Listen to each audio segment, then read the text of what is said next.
Prueba porque estás bravo. ¿Estás bien? Muy bien, queridos estudiantes, entonces presten mucha atención. Vamos a empezar hablando hoy sobre la óptica. Ese título ya lo escribió. La óptica es simplemente el estudio de la luz. Hay muchas ideas y hay muchas teorías sobre lo que ocurre con la luz.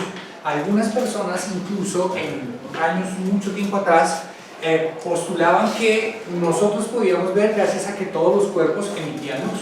Esa era la explicación que le daban. Si los cuerpos emiten luz, pues es fácil verlos porque yo percibo la luz que emiten los cuerpos. Ahora sabemos que esto no es así. Después otras personas dijeron que eran corpúsculos y otras personas propusieron que eran ondas. Y que en esas ondas se necesitaba un medio porque era una onda mecánica y ese medio se llamaba éter. Y el universo entero no era vacío, era lleno de éter. Y gracias al éter se movía la luz a través de ellos y podíamos ver. Y la luz del sol llegaba a nosotros a través del éter y el reflejo de la luna o la emisión de luz de la luna llegaba a nosotros gracias al éter. Años después se dieron cuenta que la luz es una onda electromagnética y que gracias a eso no necesita un medio para transportarse, para propagarse, ¿verdad? Esto ya lo sabíamos, ya lo habíamos hablado cuando vimos ondas y cuando vimos luz, pero hoy vamos a empezar a trabajar sobre un tema muy interesante que se llama la óptica. La óptica es la relación o la comunión o lo que hace que la luz y los objetos convivan. Ese análisis de convivencia entre la luz y los objetos depende mucho del tamaño del objeto. Si el objeto es del tamaño de la longitud de onda de la luz, hablamos de la óptica física. Y esa óptica física nos permite estudiar la interferencia, la difracción y la polarización. Y vamos a escribir eso acá. La óptica tiene dos ramas principales. Está la óptica física y la óptica física ve tres fenómenos: la interferencia,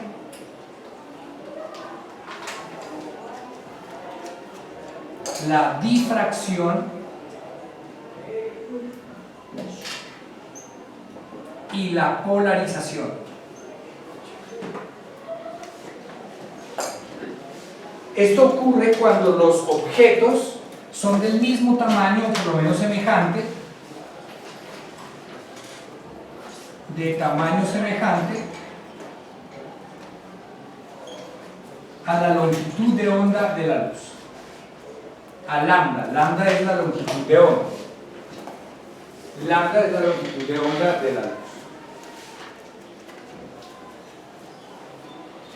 Muy bien, pero también existe otra que es la que vamos a abordar básicamente, que es la óptica geométrica.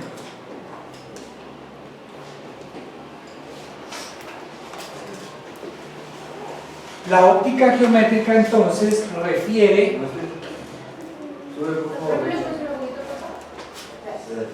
la óptica geométrica es el estudio de los fenómenos producidos por la reflexión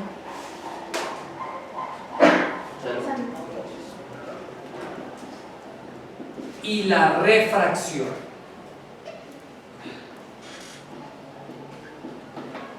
Estos dos fenómenos los estudia la óptica geométrica y ocurre cuando los objetos son más grandes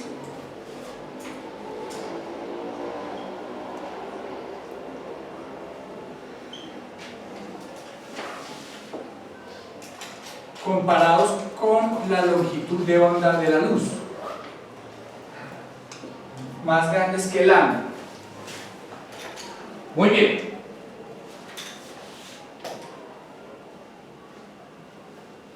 ¿Hasta ahí vamos bien? Entonces vamos a mirar un poquito ya más en detalle cuál es la historia de la óptica para irlo entendiendo.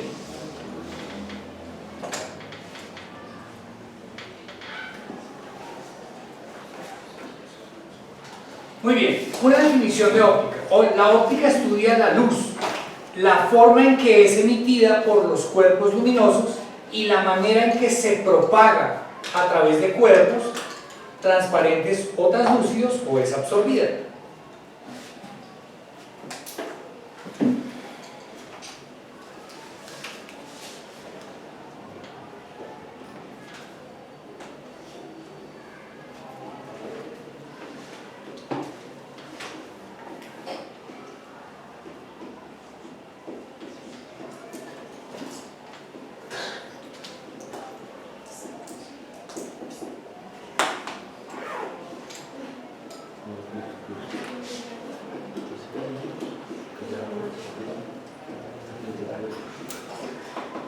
Muy bien. Entonces, en este caso, la óptica geométrica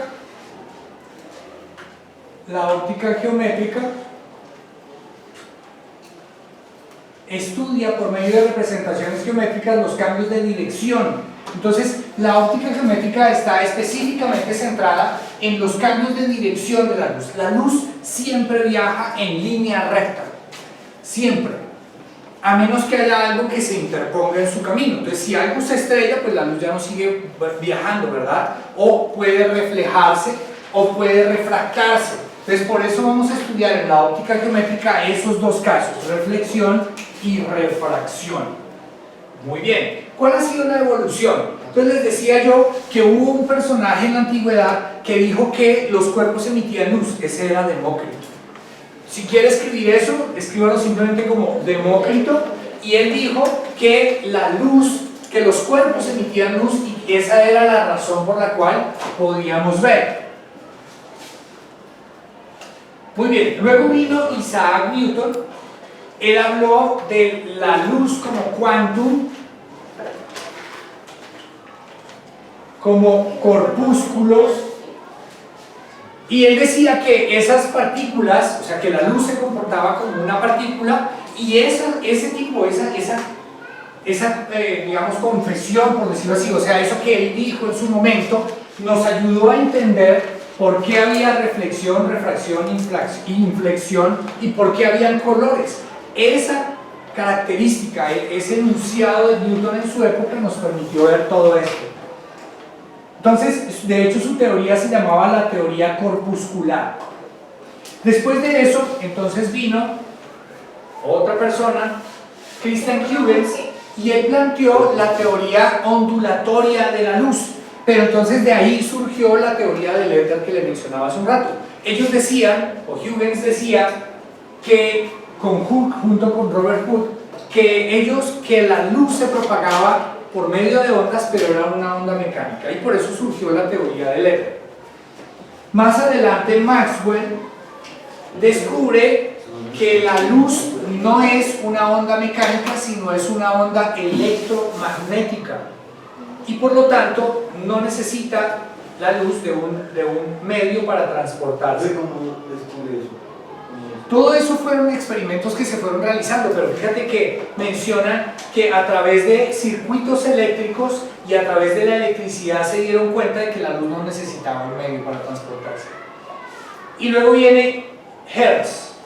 Entonces ya con Hertz se le da el nombre de Hertz a la frecuencia y se trabaja más a fondo las ondas electromagnéticas por medio de la realización de circuitos eléctricos, y ahí se demuestra la reflexión, la refracción y la polarización de la luz.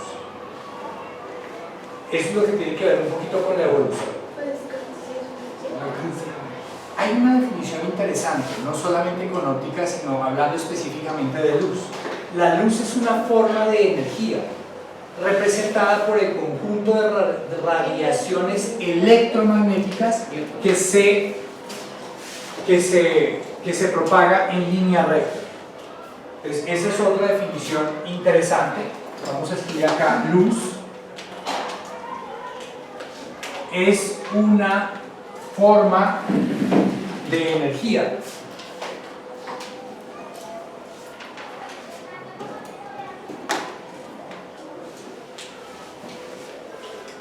representada por el conjunto de radiaciones electromagnéticas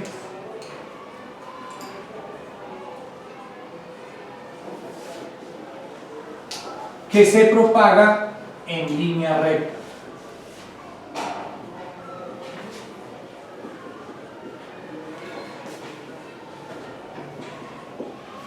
Muy bien, esa es una definición de luz. Teniendo en cuenta lo anterior, se entiende que la luz no es una onda mecánica, aunque posee las propiedades generales de las ondas mecánicas. Un rayo de luz se puede definir como aquella línea imaginaria que se traza en la dirección de propagación de la onda y perpendicular al frente de onda. Un frente de onda es como cuando hay una emisión, veíamos eso en el sonido. Un frente de onda es que si acá tengo una fuente, entonces tengo mi fuente de onda de esta manera. Ocurre lo mismo con la luz. Si este es un cuerpo que emite luz, la va a emitir en 360 grados. y no solamente circular, sino esférico, porque esto se ocurre es en el espacio. Y el frente de onda, o más bien la línea recta, va perpendicular a ese frente de onda en cualquiera de las direcciones. Y asimismo en las demás, ¿no? Vuelvo y digo, son 360 grados, pero en todo el espacio. ¿Qué define el alcance de...? ¿Te define qué? El alcance de la luz. Por ejemplo, una linterna. No, pero una linterna... Depende de la intensidad de la luz. Es decir, si hablamos de la luz del sol, por ejemplo, que tiene tanta energía, puede viajar infinitamente. Pero si hablamos de lo que tiene que ver con una linterna, pues no tiene tanto alcance porque la energía que tienen esos fotones de luz que salen de la linterna no tienen tanta energía. En el laboratorio, por ejemplo, tú puedes coger dos átomos y si los haces colisionar, pues ellos simplemente se estrellan y rebotan. Pero si tú haces eso en el Sol, con la energía que tiene el Sol, cuando dos átomos se estrellan, se fusionan. Dos átomos de hidrógeno en el Sol se convierten en helio, ¿sí? En cambio, en el laboratorio no tenemos tanta energía, aunque ya se ha logrado hacer esa fusión, pero no tan espectacular como ocurre en el Sol. Bueno, ahora sí vamos a ver un poquito sobre lo que es la reflexión de la luz. Entonces, escriba ahí, por favor, como un subtítulo, reflexión de la luz.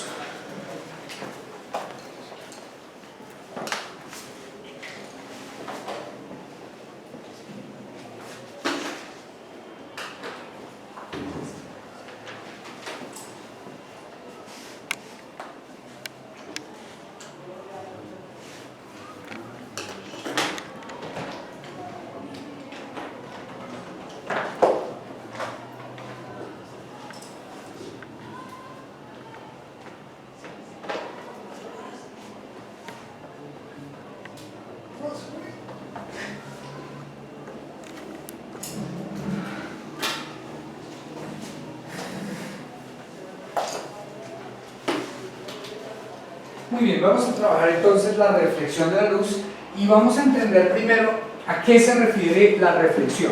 Entonces, simplemente la reflexión de la luz es el cambio en la dirección que experimenta la luz luego de chocar con un objeto. Escriba esa definición, por favor.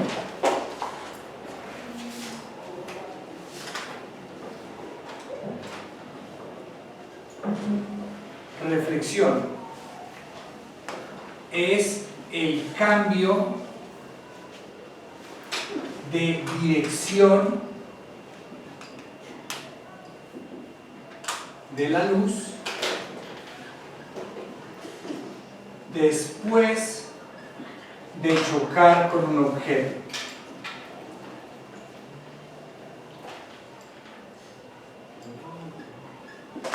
Muy bien. De tal forma que se refleje o que rebote. Esto tiene una geometría, por eso se llama óptica geométrica, porque nos permite estudiarlo a través de la geometría. Y hay varias cosas que tenemos que tener en cuenta cuando queremos estudiar la reflexión de la luz, varias componentes de la reflexión de la luz. Entonces, por ejemplo, la primera de ellas sería el rayo incidente. Estamos hablando de un rayo de luz.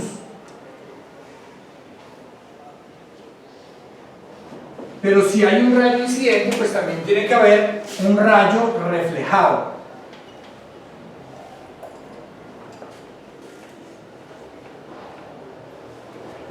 Por supuesto, tiene que haber una normal. ¿Entiende el concepto de normal? Cuando se vio fricción veíamos normal, o cuando vieron fricción se veía normal, como una fuerza en física. Esa normal simplemente implica que es perpendicular a la superficie. Así es lo que se entiende por normal. Debe haber un ángulo de incidencia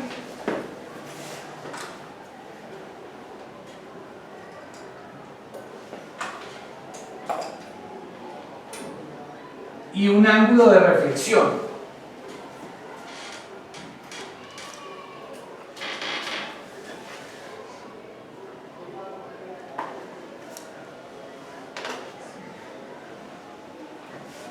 Muy bien.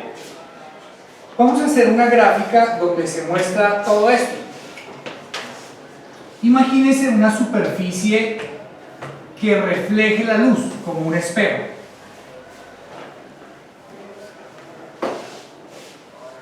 Esta es perfectamente pulida, o sea, esta es una superficie que refleja sin ningún inconveniente. En la mitad o sobre el punto donde incide el rayo debe haber una normal.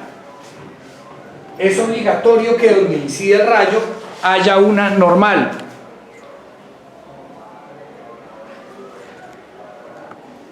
Muy bien. Entonces vamos a dibujar una línea perpendicular a la superficie justo donde incide el rayo. Vamos a dibujarla vertical hacia arriba. Si esta superficie está completamente horizontal, la normal debe estar perfectamente vertical y formando un ángulo de 90 grados con la superficie. Entonces aquí vamos a decir, esta es la normal. Ahora vamos a suponer que el haz de luz llega a esa superficie con un ángulo de inclinación. Este es mi ángulo incidente, y llega con una inclinación. Bueno, este es el ángulo incidente en realidad, este es el rayo incidente. Rayo incidente. Es decir, llega a la superficie y se refleja. Este es el rayo reflejado.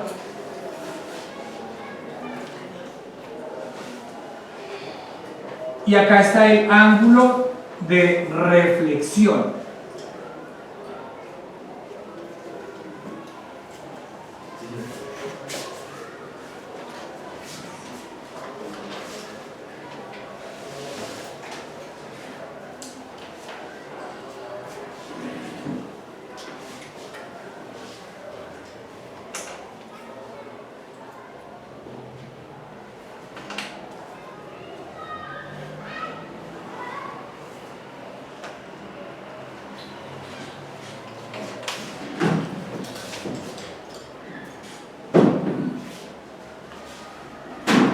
Muy bien. Y ahora vamos a hablar de la refracción.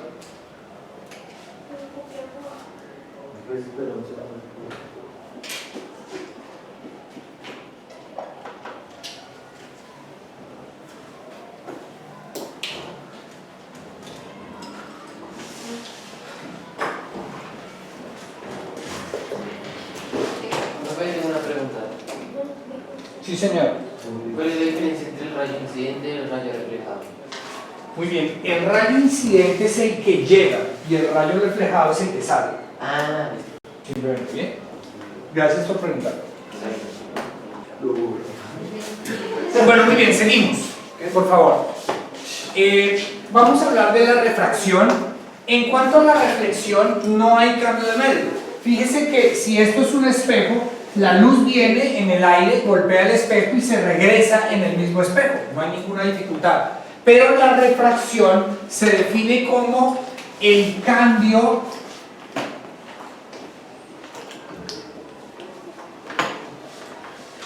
de velocidad. Es el cambio de velocidad y de dirección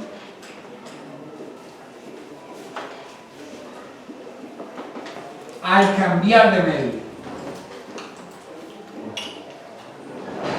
Cambiar de medio implica cambiar, por ejemplo, de aire a agua. La luz puede estar en el aire y entrar en el agua.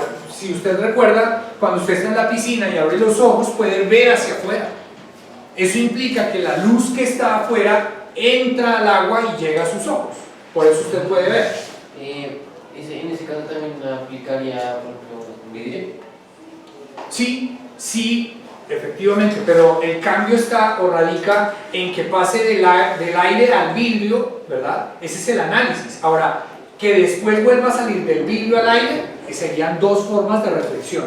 Y de hecho, se debería mover la imagen, dependiendo de qué tan grueso sea el vidrio. Si el vidrio es un hueso, si el vidrio tiene un grosor normal, un vidrio de 5 milímetros, pues digamos que lo que vemos puede ser fiel, pero si es más grueso, lo que vemos ya no lo es tanto. ¿Has notado, por ejemplo, que hay indígenas que para cazar con lanza, el pez está en el agua, ellos no lanzan, no envían la lanza al punto donde ven el pez, sino doblado? Porque el cambio de luz al salir, la luz reflejada en el pez al ojo, no está en la posición donde tú realmente lo ves. Y eso ocurre también dependiendo del grosor del virus. ¿Sí? ¿Me hice entender? Bien, gracias por preguntar. Profe, una cosa, es que tú ahorita dijiste que la luz no necesitaba medio para propagarse. Entonces, ¿cómo se No significa que no se pueda propagar en un medio, pero no lo necesita. Es decir, por ejemplo, la luz se propaga en el vacío y el vacío está vacío, luego de hecho no es un medio de propagación. Pero si hay un medio de propagación, no importa si lo utiliza. El espacio no es un medio. Como tal, no. El medio es, por ejemplo, el agua, el aire. Pero entonces, ¿por qué no hay? Tampoco el espacio no está iluminado. ¿Por qué qué? Porque el espacio no está iluminado. Porque no hay atmósfera. La única forma en la que la luz ilumina es si hay algo en que pueda impactar. Entonces, por ejemplo, la luna se puede ver gracias a que el haz de luz que viene desde el sol la golpea y se refleja. Esos rayos reflejados en la luna llegan a nuestros ojos y por eso vemos la luna. Pero como tal, el espacio es oscuro precisamente porque no existe ese medio. Pero entonces tiene que medio. Para poderse iluminar sí, pero para transportarse no. Y lo que hablábamos era de transporte. Muy bien. Entonces vamos a hacer un pequeño dibujo aquí de cambio de medio. Vamos a suponer que este es el límite del medio. Aquí lo que tenemos es agua y aquí arriba lo que tenemos es aire. Los elementos de la reflexión son los mismos elementos en la refracción, pero tienen un cambio para interpretarlos, es diferente la interpretación. Entonces, si hay un haz de luz que viene en línea recta, así, cuando cambia de medio, cambia de ángulo. Entonces, este entra así y sale de esta manera. Entonces, el ángulo con respecto a la horizontal era el ángulo incidente, y este es el ángulo refractado. Es refracción. ¿Hay alguna pregunta? Digamos que esta es la parte teórica. Ya más adelante vamos a poder ver un poquito más la explicación a fondo, pero esta es la parte teórica que quería mostrarles el día de hoy.